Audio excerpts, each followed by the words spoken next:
So here is how to add screen record on iPhone. To get started, first of all, you need to drag down the control center from the top right corner. Just swipe down with your finger and you'll be brought to this section. Once you're here, you'll be able to view all of these options available. And on the top left corner, you will see this plus icon. Tap on it. As you can see, you have the minus option on all of these options through which you can remove them. But for now, tap on Add a Control on the bottom.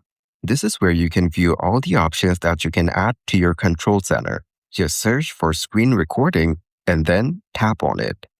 And as you can see, the screen recording option has been added. Just tap on any blank space on the screen and it will be saved. Now, just tap on this button and it will start screen recording. And that's it. That is exactly how to add screen record on iPhone.